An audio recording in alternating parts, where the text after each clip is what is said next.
Les doy la bienvenida a Esto no es un podcast, este espacio en el cual pretendemos charlar sobre arte, debatir, ahondar un poco más en él. Mi nombre es Úrsula Manrique, pero no estoy sola, me acompaña mi colega y amiga Romina Panelo desde Europa, esta vez desde la ciudad de París. ¿No, Romina? ¿Cómo andás? Hola, ¿cómo va? Contenta de que estemos grabando este segundo podcast. Tenemos audiencia, Ursu. Sí, tenemos audiencia. Estoy re contenta porque ¿cuántos van? ¿30 personas escucharon?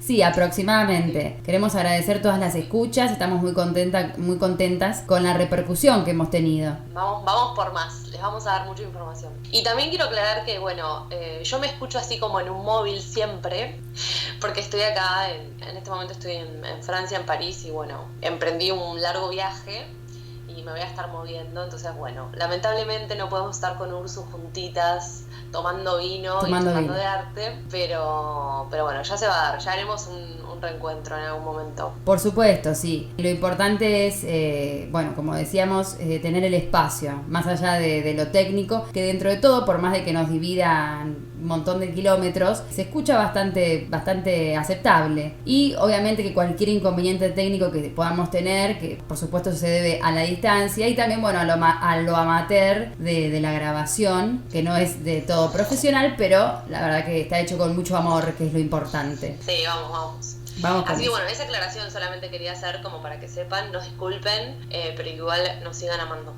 Claro, por supuesto, que nos sigan aclamando sobre todo, que nos sigan pidiendo este lugar, ¿no? de encuentro. Y hoy nuestro puntapié inicial va a ser una obra en particular, un cuadro en particular. Estamos hablando, si ustedes tienen ahí internet, lo pueden buscar. Así, esta imagen debe estar en el transcurso de todo el podcast presente. Deberían buscarla, mirarla, y ahora vamos a hablar de ella. L'Origine du Monde. A ver, la pronunciación en francés correctamente sería L'Origine du Monde.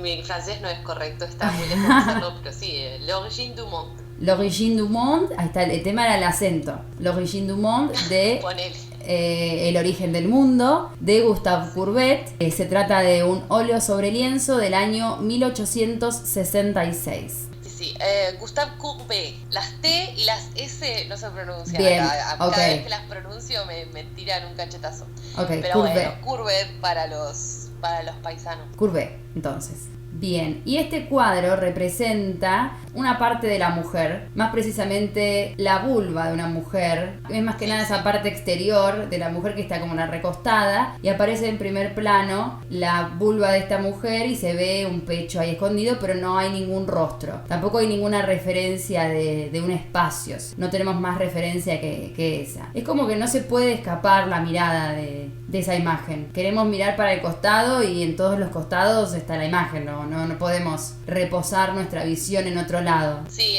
no nos podemos decir, voy a mirar este otro personaje que está haciendo cualquier otra cosa. No hay personajes. La protagonista es el órgano sexual de una mujer, ahí, como en primer plano en tu cara. A nosotros nos encanta esta obra, vamos a hablar de eso. Hoy en día está en el Museo de Orsay, acá en París. Sí, si están por aquí o si van a venir, la van a ver. Y no es muy grande, es de 50 centímetros por 40, una cosa así, ¿no es? Sí, no es muy grande.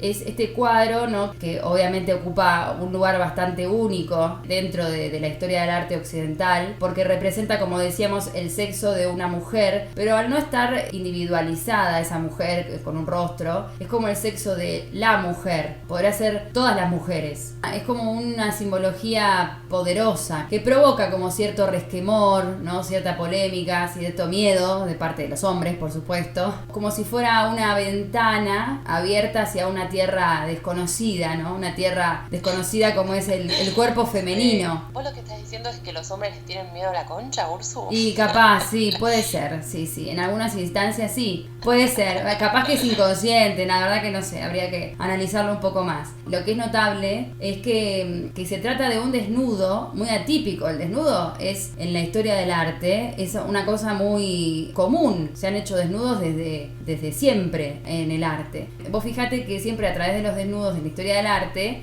se obvió la parte del sexo. de la mujer en los desnudos, Sí. o se Sí, velaba, más que nada las convenciones del arte han ocultado este sexo de la mujer. Bueno, vamos a taparla con una hoja de vid, con una tela que se mueva para este lado, ¿no? Una escultura, por ejemplo, con una mano que tape. Y acá la tenemos en todo su esplendor en este cuadro. Y había faltado esto en el desnudo femenino. Cuando se representaba una mujer entera, faltaba justamente su sexo. Y ahora está en todo su esplendor en este cuadro. También se había tapado mucho el tema de la vellosidad del sexo de la mujer. No había pasado lo mismo con los desnudos masculinos. Por ejemplo, no sé, el David de Miguel Ángel, ¿no? Que estaba ahí con todo su sexo en el desnudo. Sí, si bien también hay idealización ahí, pero no, es verdad que no hay tanto terror. Esto que vos decís es muy cierto porque los estudios que se hicieron sobre la obra había muchas dudas sobre si era parte de un cuadro más grande que se achicó o que quedó ese pedazo solamente. Ajá. O si Courbet había tenido el proyecto de hacer la mujer entera. Entonces había como muchas dudas y se intentó comprobar si verdaderamente esto era así. Y no, nuestro amigo Courbet pintó esto ahí, tuvo la intención y lo manifestó aquí mismo. Vamos a hablar en qué contexto se inscribe también esta obra. Podríamos inscribirlo en el llamado realismo. Y vamos a hablar un poco de la importancia de este realismo en la historia del arte occidental, que es un movimiento, una reacción, podríamos decir, el realismo que aparece en Francia durante esta segunda mitad del siglo XIX, que también es un movimiento que se va a dar en la literatura, no solamente en el arte, ¿no? Que abre, evoca, digamos, una realidad que no tiene que ver con una idealización y también aborda temáticas políticas, temáticas sociales, los temas también cambian, ¿no? Y ese sería el contexto como una reacción al neoclasicismo, que era el arte oficial de ese momento, y al romanticismo, ¿no? En realidad el inventor del realismo es el mismo Courbet. En 1855 expuso algunas de sus obras en una exposición universal, pero hubo un rechazo y decidió inaugurar una exposición él solo, individual, cerca, en el Campo de Marte, como donde está la Torre Eiffel, enfrente hay como un gran espacio verde que se llama Campo de Marte, y lo inauguró con el nombre de Pabellón del Realismo. O sea, ahí mismo le puso el nombre. Y bueno, ahí empieza toda como el movimiento realista, que como bien dijiste era una reacción, algo alternativo al neoclasicismo y romanticismo, que era lo que estaba dando vueltas en ese momento. Muy breve, neoclasicismo sería como volver a ver los valores clásicos no solo de la antigüedad, sino también la antigüedad pasada por el tamiz del Renacimiento. De nuevo volvemos a lo clásico y a todos sus valores. Totalmente antagónico al neoclasicismo tenemos al romanticismo. Neoclasicismo era, nos encanta lo antiguo, lo mejor es lo antiguo, ¿no? Es lo de antes. Esos son los mejores valores. Y los romanticistas no, todo lo contrario. Lo mejor es lo nuevo, lo moderno, ¿no? Se centraban en las emociones, en la acción. Claro, encima lo que era curioso que vi, que me llamó la atención, el salón, ¿no? En el siglo XIX, y después había un salón que era el salón de los rechazados. Y a Courbet lo rechazaron del salón de los rechazados. Y eso es genial. Pobrecito. Sí, le prohibieron la entrada al salón también de los rechazados. Entonces, claro, dijo, bueno, yo me corto, hago rancho aparte, como decías vos, en el Campo de Marte. Sí. Y bueno, y hago mi beta realista por este lado, ¿no? Tenía muchas obras polémicas, no solamente esta, por supuesto, por lo que está representado, es una obra polémica, El origen del mundo, y tiene un montón más, Courbet, polémicas. El hecho de retratar campesinos a escala real como si fueran reyes, ¿no? Creo que hizo una de unos sacerdotes que estaban ebrios, todas obras destruidas, prohibidas. O sea, las características del realismo tienen que ver con esto de pintar escenas, como vos decías, como cuando hablabas del origen del mundo, más de costumbre, ¿no? Pero estos lados de la cotidianidad que no aportan nada, ¿no? En una primera instancia, es como gente cenando, como gente común y corriente, digamos. Esto fue muy polémico porque imagínate los parisinos viendo a un pobre, por ejemplo, cenando. ¿Qué es esto? ¿Qué importancia tiene esto? Porque esta idea de lo cotidiano igual ya estaba, qué sé yo, en la naturaleza muerta, ¿no? En las escenas más costumbristas, pero esto eran como escenas sórdidas, eran como insoportables en el momento. Escenas del trabajo, del trabajo pesado. Algo que vos decís, esto merece ser pintado, ¿no? Y para Courbet claramente sí, para Courbet todo lo que era visible merecía ser pintado y tenía esta intención de rebelarse en contra de la belleza canónica, el cuerpo idealizado tanto con los valores del clasicismo con los valores del romanticismo y tratando de expandir estos límites del arte que no para él no tenían que estar ahí confinados a los cánones de belleza clásicos, o neoclásicos en este caso, sino que él decía que no, yo también quiero pintar algo feo, entre comillas, o algo que no sea bello. ¿Por qué me estás poniendo este límite? Y respecto a las obras que vos decías, en el Museo de Orsay incluso hay dos, bueno, hay un par más, ¿no? Pero hay dos respecto de esta época. Una es el entierro en Ornans, que es enorme, o sea, es increíble porque no la ves, tan grande que no la ves, o sea, tenés que alejarte un montón para ver toda la pintura, es como de 3 por 5 metros. Y en el entierro de Ornans, lo que pinta él es el entierro que sucede en un campo, ¿no? De gente común y corriente, pero en un formato que se usaba, como vos decías, para reyes o para temas religiosos, ¿no? En ese momento.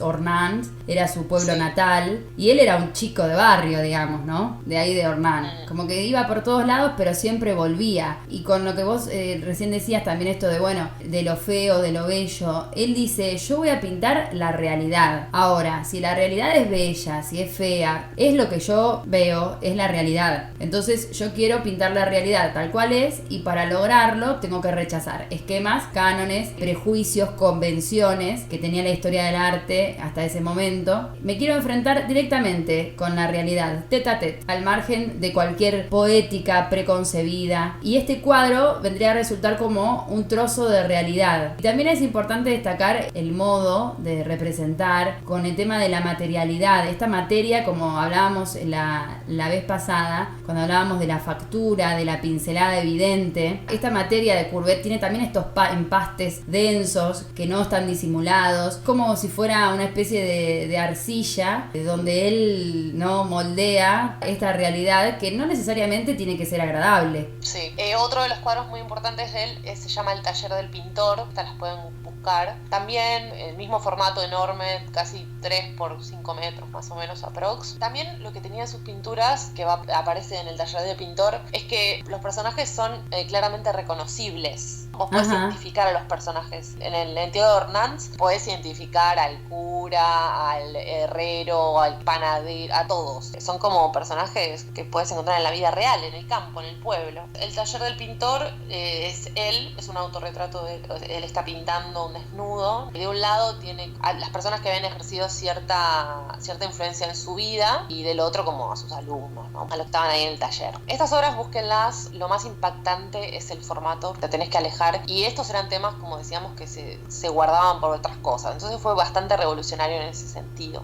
Como dijo Ursu, nació en Ornans, 1819. Ornans queda como al límite con Suiza. Y tenía una personalidad interesante, Courbet. Era como bastante arrogante. Esta actitud de que lo rechacen de los rechazados y se vaya y diga, no, yo voy a hacer mi movimiento, le voy a poner mi nombre, como bastante acaparadora, pero bueno, también tenía su costado tímido. Él siempre tuvo esta ambición de revolucionar el arte, siempre estuvo como en su cabeza. Como dijo Urso, era un pibe de barrio, pibe de campo en realidad. Pibe de campo. Era hijo de un agricultor, que bueno, este hombre, como después de la Revolución Francesa subió un poco de clase social, era un burgués rural. Su padre era terrateniente, o sea, la familia de él era bastante acomodada, digo. Claro, o sea, empezó como rural, pero bueno, con la revolución eso cambió un poco, entonces sí, como dijiste, estaba cómodo. Courbet quería ser artista, así que imagínate, el padre se había movido de clase social y el pibe quería ser artista, o sea, no, amigo. Él quería que estudie como una carrera, lo que podríamos decir hoy como ingeniero agrícola, ¿se llama? Y fue a estudiar a París, ¿no fue a estudiar abogacía, algo de eso? Claro, él quería revolucionar el arte, viendo en el campo, en Ornans, ¿a dónde revolucionas el arte? En París en ese momento, ¿no? Sí. Entonces él tenía sí o sí viajar a París. Le dijo al padre, no, yo ingeniero agrícola o ingeniero rural no quiero ser, pero bueno, podemos llegar a un acuerdo si estudio Derecho. El padre le dijo, ok, dale. Llegó a París. Obviamente que nunca estudió Derecho, te empieza a meter en los talleres de artistas, hace autorretratos, un ego bastante grande. Era como la selfie de hoy, es como si se sacara muchas selfies, Courbet. Por 7 años lo engañó el padre, lo bicicleteó al padre diciéndole, sí, estoy acá estudiando Derecho, re difícil. Y no. No sabía eso. Sí. Siempre arrogante y siempre muy ambicioso respecto a sus ideas de cambiar el arte. Acá empieza, como dijimos, 1855 empieza su realismo. También es interesante destacar, quizás tenga que ver con su fallida profesión de abogado o no, la posición política de Courbet. Tenía una posición política muy fuerte, de hecho creo que se había postulado para cargos políticos, y esto de retratar el pueblo trabajador, también tiene una intención política en sus obras. De hecho tuvo el cargo, era administrador de los museos de París, trabajaba en la administración de los museos de París. Esto fue durante la Comuna, que fue un gobierno como pseudo-anarquista, comunista, que sucedió acá en París por periodo de un par de meses. 3 meses fueron, creo, en 1871, y ahí le dieron ese encargo. Después de que, terminó el gobierno revolucionario, lo acusaron de 1000 cosas, entre ellas haber tirado una columna que se llama la columna de Vendôme, que está en París. Esta columna la mandó a construir Napoleón Bonaparte, con todo lo que eso significa, y se lo acusó de que el tipo la tiró abajo. Es como medio un rumor, se cree que fue él, o que él al menos dio la orden de que suceda. Y después, lo condenaron a 6 meses de prisión y a pagar como 300.000 francos, que en ese momento era muchísima plata. Igual Courbet estaba bien, como dijimos, la familia estaba bien, y él hacía plata, estaba ganando bien. Incluso así era como una deuda increíble, no la iba a pagar nunca. De hecho, imagínate lo larga que era, que la habían liquidado para que la vaya pagando en 30 años. Impresionante.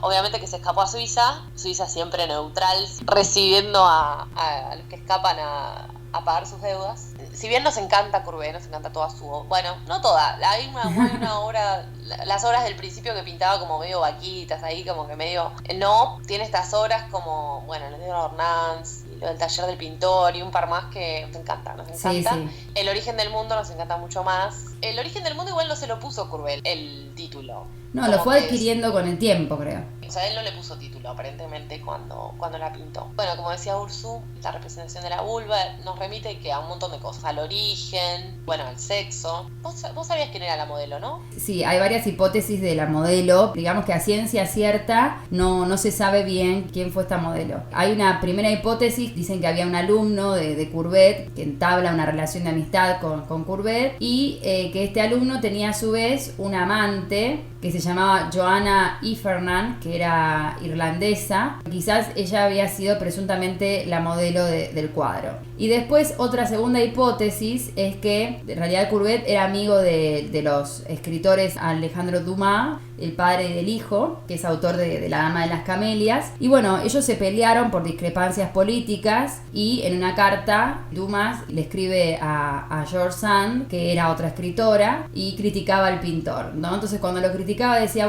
sí, encima que hace a esa señorita para el turco que ahí se alojaba en un tiempo, ¿no? Una cosa así dice. Había una palabra que es como interview, dice, y delicado interview de la señorita. Entonces estaban dilucidando qué significaba esto, interview, y parece que interview no estaba traducido como entrevista, sino como interior, que sería interior.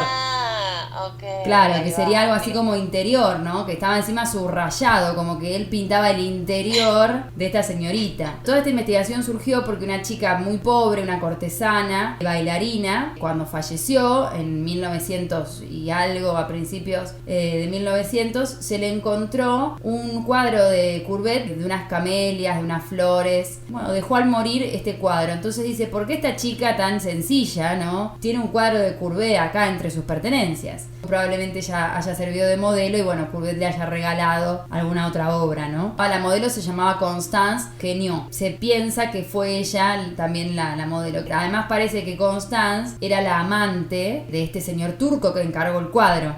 Más allá de que, era bastante polémico, ya que sea solamente el cuadro ahí, primer plano del órgano sexual de una mujer, más que eso aún, lo que genera polémica y controversia es la posición de gozo que tiene esta mujer. Sí. Que si de algo se nos ha acusado y se nos castiga hasta el día de hoy, es de gozar, ¿no? De sentir el placer. Así es. Ahí Courbet, retratando, no sabemos si es antes o después del acto amoroso, pero nos muestra a esta mujer sola, y creo que eso es como lo que más interpela. Predispuesta al placer o al goce, como decís vos, que tanto nos ha sido vedado a las mujeres. Supuestamente el primer propietario de este cuadro, y por supuesto su comitente, fue este diplomático turco-egipcio del que recién hablábamos, que se llamaba Khalil Bey. Parece que era una figura bastante importante en este París de los años 1860, que tenía una pequeña colección que era como que celebraba el cuerpo femenino. Celebraba, me Claro, encanta. celebraba. Sí, el tipo estaba como medio obse con no sé si decirle porno, pero estaba obse ahí. Sí, bueno, el tema de esta imagen es que tampoco la podemos calificar de vulgar o de pornográfica, porque bueno, pertenece al arte, entonces ahí estamos en una encrucijada. Está legitimada por la institución artística y bueno, no la podemos catalogar como pornográfica ni nada por el estilo, ¿no? Bueno, después fue también recorriendo el cuadro otro camino en el año 1868, fue adquirido por el anticuario Antoine de Lanard en una subasta. Después hay momentos grises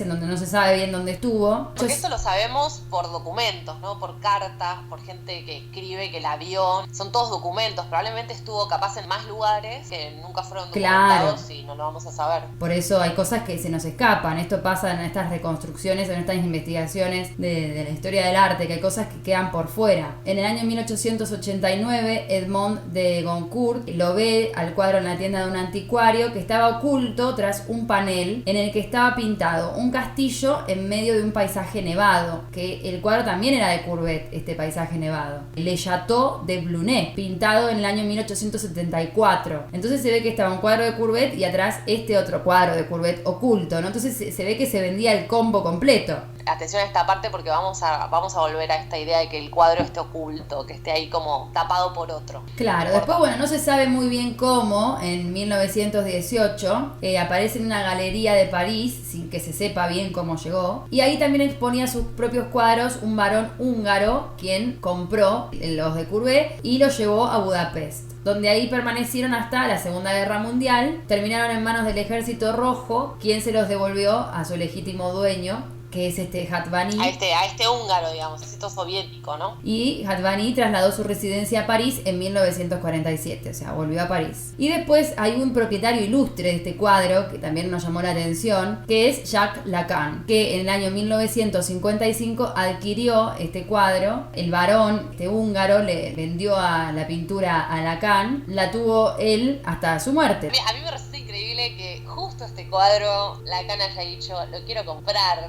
me gusta. Obviamente que es importante que lo había pintado Courbet. ¿Lo tenía oculto atrás del paisaje nevado? Eso no me acuerdo. No, lo tenía en un cuarto aparte, porque aparentemente esta mujer con la que estaba le dijo, este cuadro no lo pones en el living. Yo no quiero que vengan mis amigas a tomar el té y que estemos tomando el té y el bizcochito con esto mirándonos. No lo dijo con esas palabras, pero me imagino ahí la reacción de Sylvie. Lo tenía solamente en un cuarto aparte. Cuando venían sus amigos, le decía, mirá el cuadro que compré, vení, te muestro. Y iban a este cuadro todo aparte. Y creo que lo tenía cubierto por una tela, algo así. Leí algo interesante que decía como que Lacan no pudo romper con la represión que perseguía la pintura de Courbet. Sin embargo, la conservó. Y en el año 1981, cuando Lacan fallece, el Estado francés embargó sus bienes porque tenía bastantes deudas importantes. Entonces ahí es cuando ven El origen del mundo, que llega a las paredes del Museo de Orsay. Dato de color,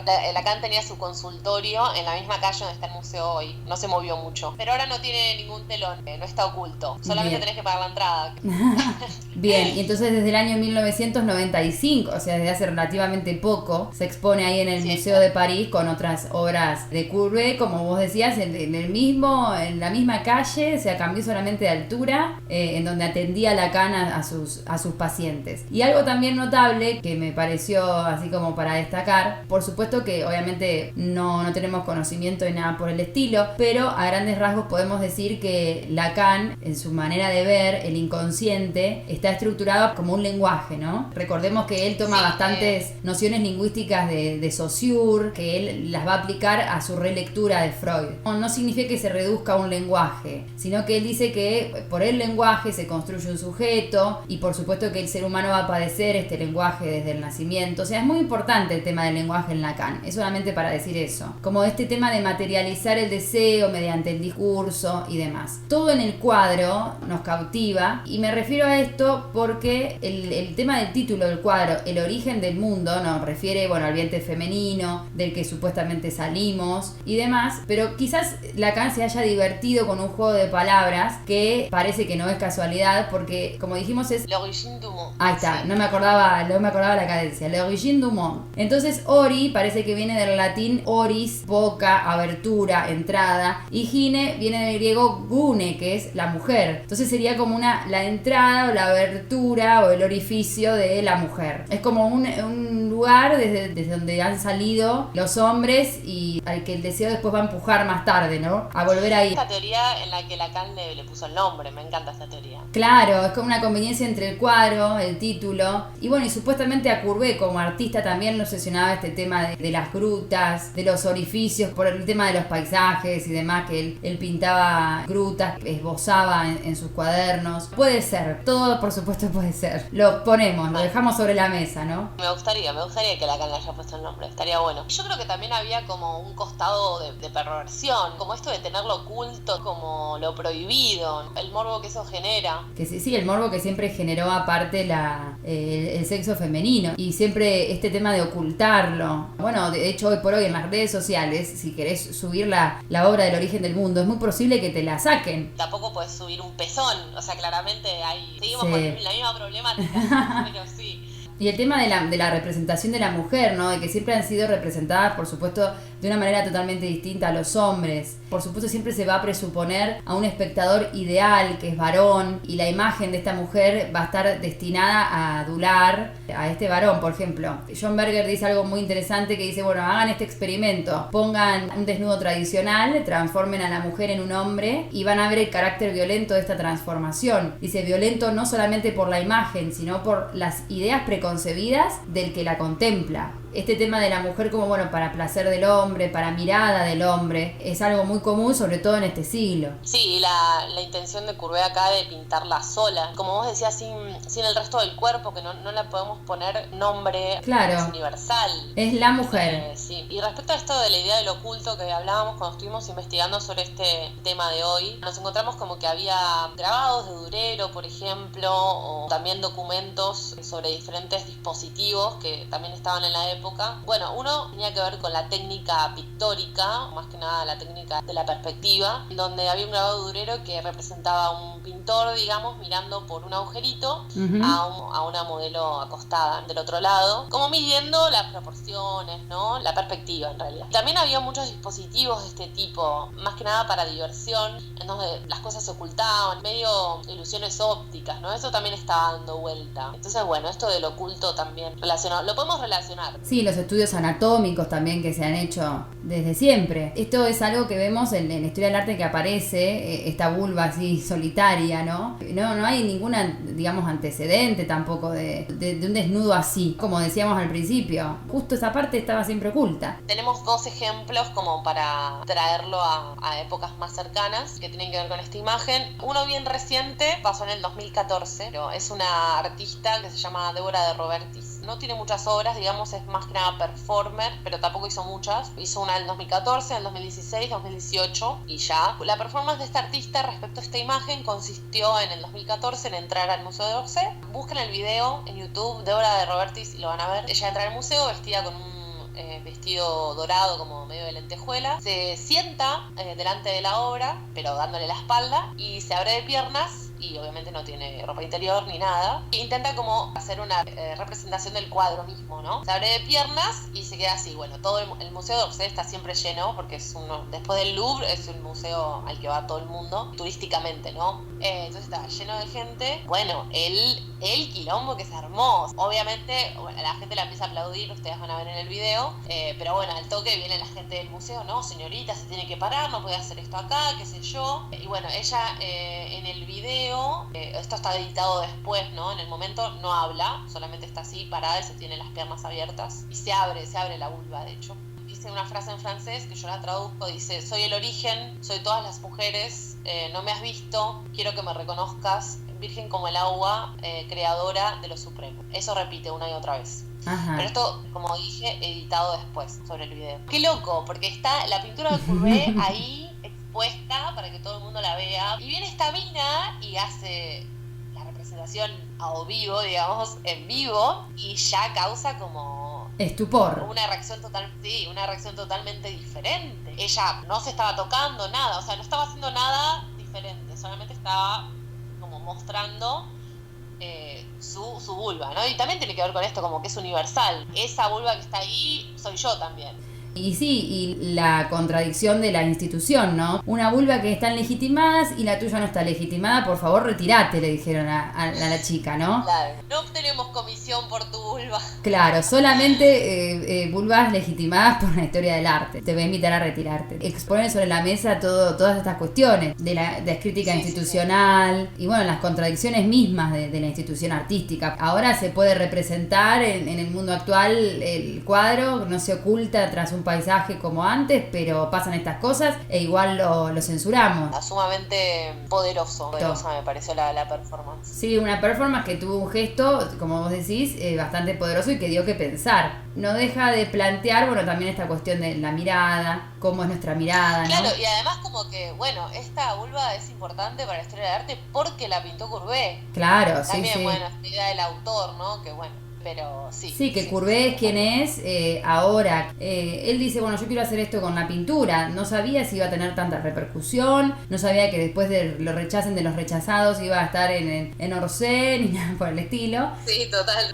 Pero hoy por hoy, Courbet es Courbet. Entonces sucede todo eso, ¿no? Y todo el tema de las elecciones, de las elecciones de la institución artística. Es muy interesante. También veíamos un caso argentino, vos me habías también hecho la observación de que esto podríamos decir que también sucedió en nuestro país, es decir, esta creación de imágenes que circulaban en cierto entorno para placer, por supuesto, de varones de cierta alcurnia. Sí, exacto, porque una aclaración que no hicimos es que los cuadros más conocidos de Courbet, como dijimos, el entierro de Ornán, por ejemplo, o las cosas más costumbristas que hacía, donde él las pintaba porque, bueno, quería atravesar, caminar este realismo, ¿no? que él había inaugurado. Encargos, como hicimos bien la ruta del cuadro del origen del mundo, eran encargos privados. Por eso también el formato, por eso no es el formato gigante de 3 metros por 5, sino que era, como dijimos, de 40 por 50, y generalmente los encargos privados tenían esta característica de ser de un formato más pequeño, tenía que ver más con la idea de transporte. Y bueno, se sospecha que en nuestro país uno de los pintores argentinos más conocidos de nuestro país, como es Prilidiano Pueyrredón, pintó varias obras eróticas que respondían a esta clientela, ¿no? Pero solamente se conservan 2 óleos con esta temática, porque se ve que a su muerte sus parientes, escandalizados por estas obras, las destruyeron para que no formaran parte del legado del artista. Se conservan 2, una se llama El Baño, representa a una chica en la bañadera, ¿no? Con sus pechos descubiertos. Después otra se llama La Siesta, que también representa a una chica, suponemos que es la misma modelo, porque son bastante parecidas, que está en una cama durmiendo, y de espaldas hay como otra persona, otra chica. Se dice, bueno, se ve que esto responde al tema del retrato del desnudo ante un espejo, pero no, porque están en distintas posiciones, así que es otra chica, muy seguramente. Así que tenemos estos 2 desnudos de Prilidiano Pueyrredón. Hay una historiadora del arte, Malosetti Costa, que trabajó en relación a estos desnudos, la relación de estos desnudos con el daguerrotipo erótico francés de mediados del siglo XIX. Prilidiano Pueyrredón también, como Courbet, tenía estos encargos privados y después tenía encargos de gente más importante, como de presidentes, obviamente. Pintó para Rosas. Vayan al Museo de Bellas Artes y vean, hay obras de Prilidiano Pueyrredón. También para hacer un contraste entre la producción de los artistas, el encargo privado y también Courbet se sabía que pintaba estas cosas para él mismo también, pero en formato chiquitito.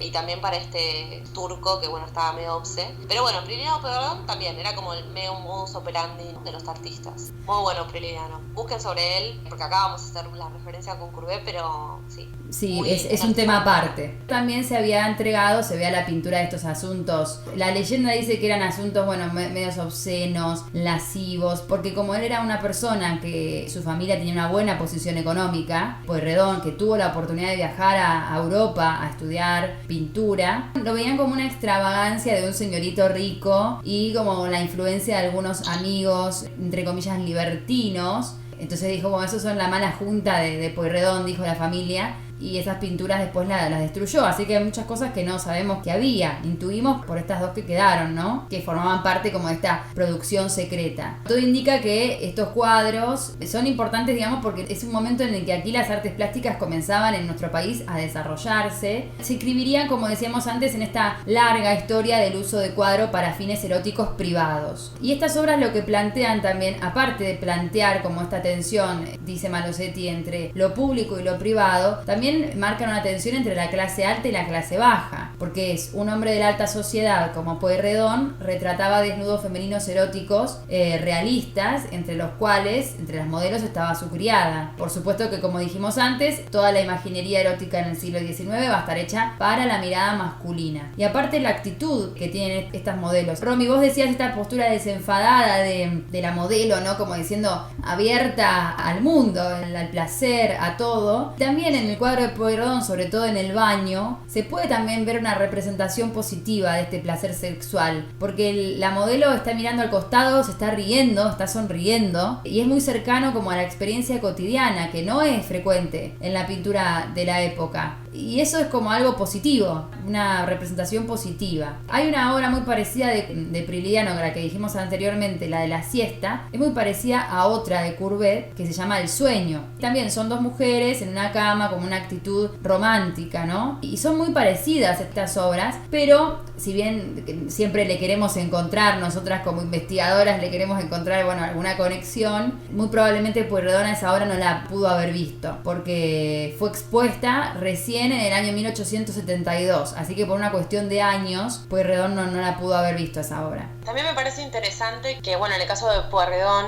también pintar esta cotidianidad de las prostitutas, Sí. como que eso también era bastante controversial. Sí. En cuanto a las referencias, es muy posible ver en estas obras de Pueyrredón un carácter bastante semejante a los daguerrotipos eróticos que circularon en París en 1850, que él pudo haber conocido cuando viajó a Europa por medio de algún amigo o por medio de algún amigo que lo haya traído a Buenos Aires también. Y de hecho existen colecciones privadas porteñas algunos de estos daguerrotipos eróticos. Muy bien esto que traes, porque digamos que Courbet no es que saca esto de la galera, ¿no? Como que inventa No. la pintura erótica. Esto estaba dando vueltas, había caricaturas ya con estos temas. Lo que él hace es llevarlo a otro nivel en cuanto a, sí, al formato, a lo que usa para pintarlo, que es óleo, ¿no? Que tiene otro estatus. Y también creo que le da lo conocido al cuadro es también la ruta esta, ¿no? Como ahí medio oculto y no oculto, ¿no? Como que nadie quería decir que lo tenía, o cuando la gente lo compraba, como que el cuadro de Courbet, mirá qué lindo, no era esa la... Es como esos placeres culposos, ¿no?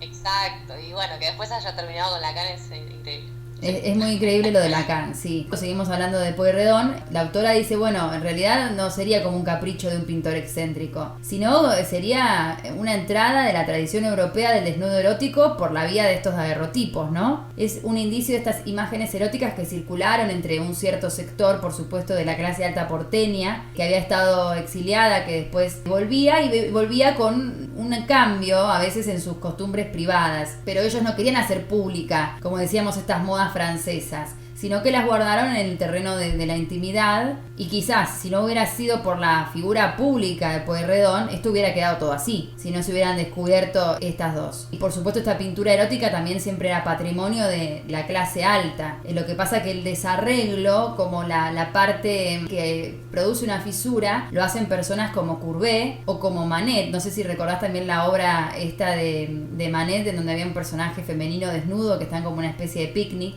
Siempre me pareció, antes de estudiar todo eso, es algo raro porque están todos vestidos con unos trajes y ella está desnuda.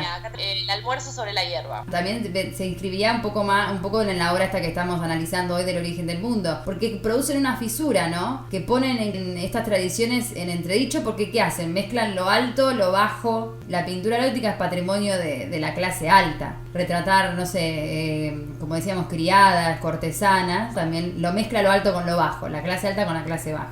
El mundo del arte es un mundo de hombres, es un mundo patriarcal, aún hoy. Así es. Va cambiando a poco, pero hacia allá vamos, sí. Pero bueno, me parece sumamente interesante que este cuadro, El origen del mundo, haya atravesado tantos propietarios masculinos, porque sos dueño de esa vulva. El poder, ¿no? El de tenerla ahí. Y la muestro como, mirá mi vulva, la que yo compré.